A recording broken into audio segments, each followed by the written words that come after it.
Hello, everybody. Welcome to Sports and Shorts of Sorts, episode 16. Just like every episode, we're going to do our jersey thing. First jersey that comes to mind, legendary NFL quarterback, Joe Montana. Nope, not Joe Montana, but Joe Montana. He did rock the number 19 in Kansas City the last few years, but we'll disregard those. 49ers great, 4-0 in Super Bowls, 3 Super Bowl MVPs. Even with Tom Brady's unmatchable record, some still debate that Joe Montana is the best to ever play. He's got that much respect. He not just from the Skechers commercials, but sticking with another quarterback, you can mention Jim Plunkett. He would be what would many call a late bloomer in the NFL. Some may not have even given him this many opportunities, but he was a first overall pick by the Patriots. Good start to his career, got injured, opened the door for Steve Grogan to be the main guy in New England for like the next decade or 16 years, sorry. So Plunkett got traded to the 49ers, struggled, got picked up by the Raiders after the 49ers cut him.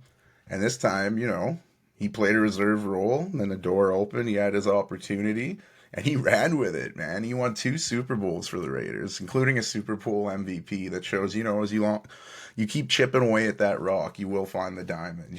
That's what he did. He earned that spot and he got it. But sticking with the Raiders, you can go with another 16, George Blanda. The quarterback kicker, a term you don't use very often today.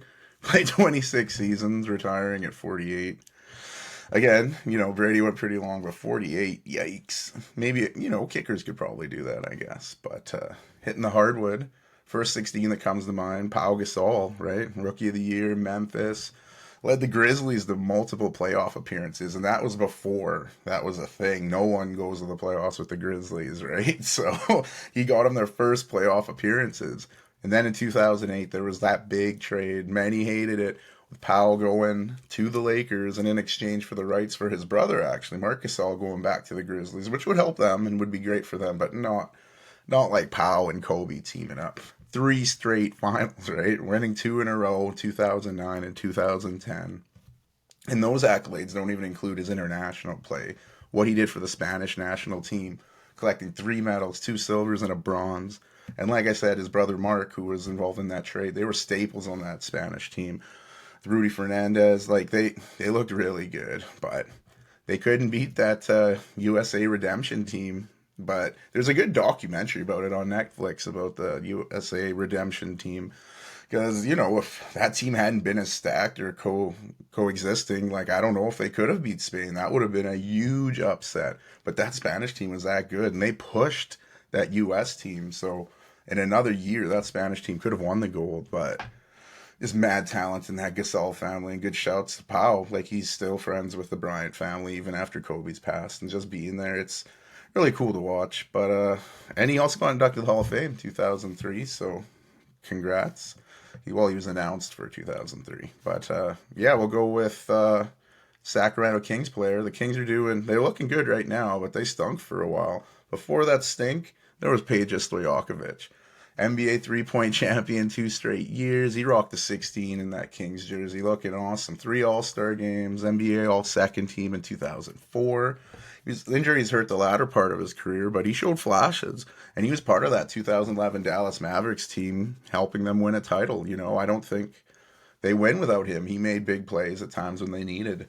And now, look out, his son, Andrei Stojakovic, one of the best young players in the U.S. He's committed to go to Stanford.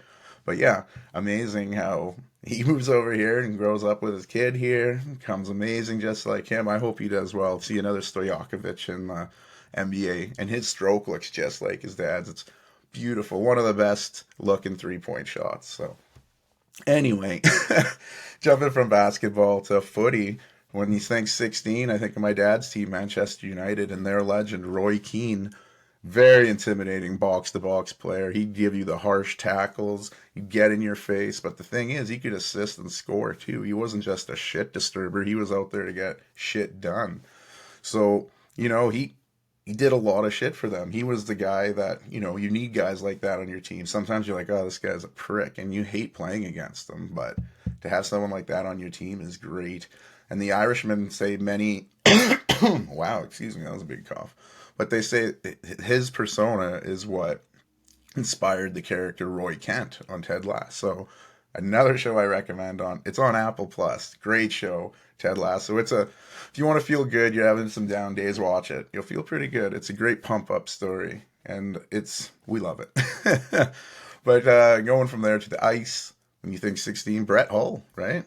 Fifth most goals in NHL history, right? Two-time Stanley Cup winner, one with the Stars and one with the Red Wings. But we remember that Stars one. Remember when that rule, the skate in the crease and it negates goals, except his skate was in the crease, but it was a title clinching goal, and they just, okay, we'll roll with it, and that was it. So, yeah, as much as he was known for winning those cups, I think of Brett Hull, I think of St. Louis, with his number up in the rafters. He did great things there, and yeah, with his dad was great too. So to come in his footsteps and do what he did, fantastic. But yeah, another 16, Joe Pavelski. He had the great run with the Dallas Stars. Came up a little short this year, but guy's clutch, and he does what he needs to do in the playoffs, I guess, except win the cup because he's got that label right now. Nobody wants that label of one of the best players not to win a cup. So feel bad for Joe. He's done great things. One of the best U.S. born hockey players ever, I think. But yeah, we'll see what happens if 38. So we'll see how many years he's got left in the NHL. But you gotta root for him. But yeah, that's our jerseys, and there's no NBA games, no NHL games, but there is still a lot going down in the NBA. Whew, someone opened the door because I feel a draft again. Because there was a draft on Thursday. I was not digging the ESPN coverage. I don't know, they were so ridiculous talking about how difficult it is to square up as someone as his size, Victor Wembanyama's size. I'm like, what are they talking about here? Get this out, or just do the picks and bug it off. But me and my wife watch. I'm like, hold on, I gotta watch it. She's like, really? I'm like, I gotta see them pick Wembanyama. And when they announced it, I shouted, did a little dance because I am pumped. Victor Wembanyama's coming. I saw this picture he shared, already hanging out with Sean Elliott, David Robinson, Manu Ginobili, and Tim Duncan, legendary Spurs figures, title winners, and I hope they help mentor the guy into, you know, we already know he's going to be a star, but if he can get even higher than that, higher than he is, like 7'4", 7'5" with his crowd, it is amazing. I can't wait to watch him play in the Spurs jersey. But I'll stop going crazy about my Spurs here. Second overall pick caught me off guard. Brandon Miller of Alabama going to Charlotte to play for the Hornets. He was trashing MJ, saying how he's not the GOAT. His GOAT's Paul George. And everyone's like, what is he talking about? And then he goes to the team that Jordan's about to sell, the majority stake in. So very, very weird, because I thought Scoot Henderson was the best, like second best player, in another draft. I feel like he'd go number one. But the Hornets have LaMelo Ball. They got their guy. He was injured all last season, but with him and a wing like Brandon Miller, there's talks Miles Bridges is going to come back. The Hornets could be something to watch, but Scoot, man, Scoot going out to Portland. Are they going to play together? Is Damian Lillard and Scoot going to play together? I think that'd be a wicked duo. Henderson couldn't wear the 0 because Lillard wears it, so he's rocking the 00. But man, what a backcourt. I hope they stick together. I know Lillard he's in win now mode, so he was hoping to get some help. So I don't know if Scoot's going to be dangled as trade bait for someone. I don't know. It's tough. Or Lillard wants to stay in Portland and win a title. He's one of those loyal guys. So I don't know. Is Scoot going to help you win now? He feels like he's got the confidence. He looks NBA ready. But can you just walk in and be that kind of support to Lillard? I don't know. I hope they stick together. I look forward to seeing it. I don't want to see Lillard get moved. I don't want to see Scoot get scooted off. But yeah, I hope they stick together and they play it, and we'll see. We'll see how it plays out. I say that all the time, but yeah, shit, we gotta see it out, yo. And yeah, after those 3 picks were done, or who's next? And you had the Thompson twins go. You had a man going to Houston. You had Asar going to Detroit. Detroit, man, they got so many young guys. And Houston, which of them are going to break out first? Because there's talent there. 2 different conferences. That should put myself on the spot right now. I think Detroit, with Cade Cunningham coming back, even those pictures of him looking pretty whack, he looks but pretty pretty shaggy, right? But whatever, it's off season. Get your workouts in. Anywho, I think Detroit will have a better record than Houston, even though Houston has potential too, and they might be getting James Harden. Who knows? But I'm saying it now, stamp it. Detroit Pistons will have a better season than Houston. So yeah. Anyway, random twin pick there out of the the where are their names? You had the Thompson twins. Sorry, but yeah, we'll see what happens. I know everyone doesn't care about summer league. I do. I like watching these guys play. The stats don't usually transfer over to the NBA, but NBA summer league coming up in Las Vegas. But last bit on the draft, really, I saw some second rounders I thought could become steals. Leonard Miller, the G League Ignite. My Spurs picked him. I was pumped, but he got shipped to Minnesota, which may come back to haunt us. The Canadian kid, he looks great at times. Super, super bright future ahead of him if he can lock down that one part of the game, consistency, right? You could be if he could be consistently at that level, sky's the limit. He is going to be something else. I'm really rooting for him, even though he's not with the Spurs. But the other steal pick, this guy could have been like 3, 4 years ago. He's called like the best player in the nation, Amoni Bates, right? He went to Memphis to play for Penny Hardaway. Didn't really work out there. He got transferred to Eastern Michigan. Didn't really flourish there. He's had off-court issues, but he was picked up in the second round by the Cleveland Cavaliers. Excuse me, good young team.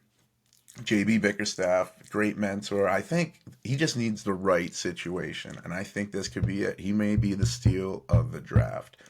All the skills are there. He just needs to put that tunnel vision on. Game mode, let's go. So I hope he does well too. But undrafted pick, got to mention that not everybody gets picked. Darling of the tournament, 5'8" guard Marquise Noel, right? We saw him lighting it up for Kansas State in the March Madness. Like, man, he's amazing, but he is 5'8". So a lot of people overlooked him. Didn't get drafted. He signed a 2-way contract with the Raptors. Muggsy Bogues. We all know legendary Muggsy Bogues, maybe from the movie Space Jam, but mostly for being an NBA player, 5'3" NBA player. And he posted, yes, sir, I know someone who played for the Raptors once upon a time, heart over height. So that's good. He's shouting him out, giving Noel. I hope Noel sticks and stays on the team. He is lightning in a bottle. And you know what? The Raptors took a chance a few years ago on an undrafted, undersized point guard, Fred Van Vliet, who is a free agent looking to make big bank. I don't see him coming back to the Raptors, but we'll see. Sorry, I need a little sip there. My mouth was dry. And last podcast, we talked about the big move that the Phoenix Suns made, getting Bradley Beal, and how there'd be lots of trades to come. Well, I wasn't lying, I guess. Celtics shook their roster up, hoping for that title. They moved to former Defensive Player of the Year Marcus Smart for Kristaps Porzingis, basically. The Celtics received Porzingis from the Wizards in a draft pick. The Grizzlies get Marcus Smart. Yeah, Memphis jumped in on this. Washington Wizards received Danilo Gallinari, Muscala, and a second-round pick from the Celtics, and Tyus Jones from the Grizzlies. Tyus Jones, I think, is underrated in this trade. Steady point guard. When Ja was out, he steps in, and all he does is get amazing assist to turnover ratios. His dimes are high, turnovers low. What could you ask more out of a point guard? And he's got a sick 3. So I think, that'll help elevate the Wizards, who are looking pretty good after shedding Beal and Porzingis. It's like, are they rebuilding, or are they looking to try to get in the playoffs and do shit again? I don't know. Well, we'll see. But the Celtics keep their 2 superstars, Tatum and Brown, together. Everyone said break them up. By keeping them together and adding that unicorn in Kristaps Porzingis, if he stays healthy and does unicorn things like we're mostly known seeing him in Boston, I think, yeah, this could be big. But losing someone like Marcus Smart, the heart of the team, that's tough. It's how do you make up for that? Porzingis isn't going to bring that same mentality. Does Grant Williams step up, make a bigger role with Marcus out? I don't know. We'll see. But Marcus Smart going to the Grizzlies is huge. That team was immature, many said. You had Ja getting in shit. He brings maturity and toughness to this team, and that's just what they need. He could be a mentor to Ja, help him. This is huge for the Grizzlies. I like that pick for them. Like, yikes. That's enough basketball talk. Shit, we're hogging the whole show. The NHL, they have the draft coming up. I mentioned it last podcast. This Wednesday. No surprise, Connor Bedard will be going to the Blackhawks. We'll see how the rest of it goes. Should be a fun night in Nashville at Bridgestone Arena. See where your teams end up and who they take. And yeah, I'm just pumped to see Bedard play in the NHL next year. The guy, He's a young kid. Want to see what he can do against adults. I'm sure he's going to light it up. There'll be people hunting him down, but I think he's had that his whole career, so he'll do great. Do great things. Go to the Diamond, the Blue Jays. Start the week. They went to Miami to take on the Marlins in a 3-game series for some interleague play. Marlins smoked the Jays game one, 11-0, but the Jays bounced back, winning the next two. But one thing that jumped out to me was Marlins second baseman Luis Arraez.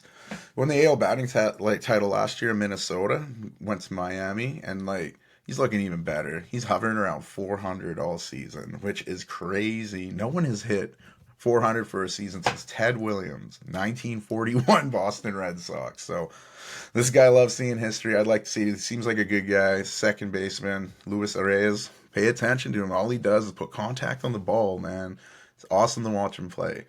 But the Jays finished that series and they flew back home to take on Las Vegas. Oops, not Las Vegas. The Oakland Athletics. They haven't moved yet. The A's shocked the Jays by winning the first game 5-4. Like, man, the Athletics aren't that great this year. I mean, the only silver lining in that game was Guerrero hitting his first home run at the Rogers Center of the season, which is wild to even think about. But, yeah, I guess. But the Jays asserted their dominance over the next two, winning by a combined 19-4. So that was a good comeback after that first terrible game, but they'll be hosting the San Francisco Giants for some more interleague play. And just to clarify, when I say interleague play, that's when American League teams take on National League teams. So if you hear me saying interleague play and you're like, what's he talking about? That's what's up. And yeah, really shocking score in baseball over the weekend. The Angels took down the Colorado Rockies 25-1. One-sided score you don't see every day in baseball, and I'm sure Rockies were like, where's that mercy rule when you need it? But sitting at this point, the Rays are still leading the AL and MLB. The Braves sit atop the National League, and the Boston Red Sox still in the basement of the AL East with a record that would have them tied for the AL Central lead with the Twins. That's the AL East, though. Tough life out there. In footy, a lot of footy's done now. Everyone's having their break on their yachts. Not in the MLS. That season's still going. Still have FC Cincinnati leading the West, and St. Louis and LA St. Louis and LA tied for the West, while Cincinnati leads the East. And lowly injured Miami sitting in the basement of the East, wondering where their GOAT is, Lionel Messi, hoping he arrives soon and tries to ignite that team. But there is some transfer news, pretty big stuff. Ilkay Gundogan, it's been a center point in Manchester for years now. Manchester City, he had a down a few moments, but when there were big games, he played and he delivered. Massive player. The German national will be going to Barcelona on free transfer, so I hope he does well there. They won the title last year. They're having a little bit of a resurgence, so he's just the guy I think they need to help consistently stay at that level. And they'll be in Champions League again too, so he'll be pumped about that. And Real Madrid just didn't sit back watching Barcelona make moves, right? Like earlier they brought in Jude Bellingham, the English great, leaving Borussia Dortmund. He is fantastic to watch. And not a lot of English players go over to Real Madrid. Like David Beckham's a big one, we remember him, but not a lot go over. So good on him. And they also brought in Joselu from Espanyol, but their biggest move probably is keeping Luka Modric on a 1-year deal. He's a legend, the Croatian stud, but he's getting up there in age, but he still had a great year. So yeah, and that's about it for footy. Not much going on there. But we do have the Women's World Cup still coming up, so go Team Canada. It's awesome watching Christine Sinclair play for them. I've been looking at her book. I've been waiting for it to kind of go on sale on my Amazon wish list, but yeah, looking forward to that as well. But F1, it didn't happen this weekend. We're waiting for next weekend, the Austrian GP, the Red Bull at the Red Bull racetrack where they're looking to get a home win. I mean, they're winning every race anyway, so I don't see why they don't win the home one. But yeah, sticking with motor racing, you had Ross Chastain win his first NASCAR Cup Series race of the season, the Nashville Super Speedway. So good on him. But yeah, it was a busy weekend for me. We went out to Candle Lake to our annual camping trip. As you can see, a little red. Might have got some sun, but no filter or anything. That's Red City going on. But the trip was great. Amazing to catch up with friends. Weather was great. Mosquitoes were a little bit see you next Tuesdays. But yeah, it seemed like none of the spray was working. We tried 4 different sprays. You could feel the thick layer of sunscreen, but these mosquitoes were like, fuck it. So they just went in anyway. Put a damper on things, but it was still great nonetheless. We'd play spike ball, volleyball, did some fishing, caught a little baby fish, threw it back, wasn't really worth keeping. But, it's always good to catch one. And I'm at that weird, awkward phase right now. It'll be 6 months free of alcohol at the end of this month. Whoop, which is very weird for me, but especially when like as a wild drinker and like at the lake, that's usually what I do. But so it was a little weird, and it's like, is drinking becoming a personality trait? Is that what I am? Getting super philosophical there, but no, I worked through it. I felt awkward at times, when people are drinking, but I'm like, you know what? You're getting through this. And my friends were wicked about it. No one offered me drinks or anything. They were all like, hey, you doing good? Which also just reminds me how awesome my friends are. So shout out to them. But yeah, great time already looking towards next year's. And yeah, that little ditty explains partially why I wasn't watching as many sports this weekend, but I wouldn't have it any other way. Enjoy those times, y'all. There's always, with the internet now, we can catch up on the internet now, like I'm talking like it's new, but it's so much easier to access all these highlights and extended highlights. They're small portions of games where people edit it and cut it up for you, where when you're busy and you have a sports podcast, still can catch up on all your shit, right? Love it. But yeah, I'm a little tired still from the weekend and quite red. But this episode's short. Thought we'd go with the season. Summer? No. Grad season. Our graduating class in Warman wasn't that large. It was like eons ago, 2005. Man, that's almost 20 years. Gross. But yeah, I guess we should probably talk of a reunion. 20 years? Or is it 25, the magic number? I don't know. Regardless, shit went down almost 20 years ago. And it was an exciting day, as grads are. Dad took me outside. We played some 21 on the hoop, talked about life, goals, just shit like that. Shit you hold close that you're like, man, miss talks like that. But, it's big day, good time to get that shit out there. And then I went out with the grad date to get some pics with her family. Shout out to Kel. And then limo ride to the event, right? Classic hanging out sunroof, woo! And I smashed my elbow like on the frame of the window there. And I was like, damn, right on the funny bone. I'm like, that's smarts, but it's grad, woo! And then just kind of kept on with it. And as it went on, it was starting to swell. Like, by the time it came to like go on stage and shake hands with the vice principal and whatnot, my elbow looked like a big black titty. It was big and swollen, had a little areola going on in the middle. I was like, what is going on here? And like, it looked whack. When I went and shook vice principal's hand, he's like, I don't know if I want to touch you. And he was kind of joking about it. I'm like, yeah, it hurts, but okay. And our biology teacher looked at it and was like, oh, that is fractured. You can go to the hospital. That shit's fractured. So after the ceremony, I'd have to get it checked out, but still ceremony going down, your typical grad speeches, toasts, or whatever, all that. And yeah, I had to give a toast to the teachers. So yeah, let's do it. Typical Ren City fashion. I did not write a speech. I just freestyle on the spot, which Ren City was known to do. Not very well, but he'd do it. But yeah, just as I was about to walk up to the podium, my buddy Chris is like, hey, your fly's open. I looked down. It wasn't even really open. But I looked down, and it kind of threw me off. I was ready in game mode, and then I looked down, and then I looked up, and it was like, dun, dun, dun. And I was like, oh, fuck me. So I just got to start stammering, and the classic, oh, we love you guys. Thanks for making us who we are. Derp, derp, derp. Classic good speech. Awful toast. Like, this is something, when you put the bread in the toaster and it pops, you accidentally knock it down again. Like, awful, awful toast. So at least this toast wouldn't be graded and affect my marks. So I guess that's a win. But yeah, brutal. Learned something that day. Prepful talking in front of people. But yeah, took part in the ride home in the limo. Got home. Dad grabbed me, took me to the ER. Doctors looked at the boob on my elbow and said, I popped a sac in there. This discoloring was the fluid from the sac leaking out. He's like, you'll be fine. The body will just absorb the fluid. You good. No harm, no foul.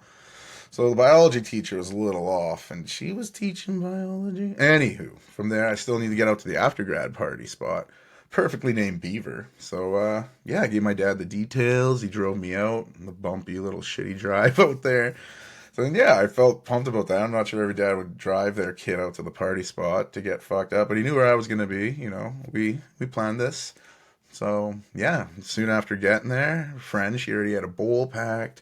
Hit that, celebrated the wild times of 2005, young and free. Congratulations to all the new grads now. Fun time, soak it in. Soon you'll be consumed with schooling or work. It'll be harder, that much harder to see friends and parties. So, but just like I mentioned before, like you can do it. You can make the time. You just have to do a lot of coordination, maybe months in advance. But it's essential. Friends and family come and go in life, but you got to hold on to those good ones. Remind them how great they are and how great they make your life. So a little shorter of a podcast today, but this man is burnt out mentally, physically, as you see. But yeah, have a great week, guys. Thanks for coming along.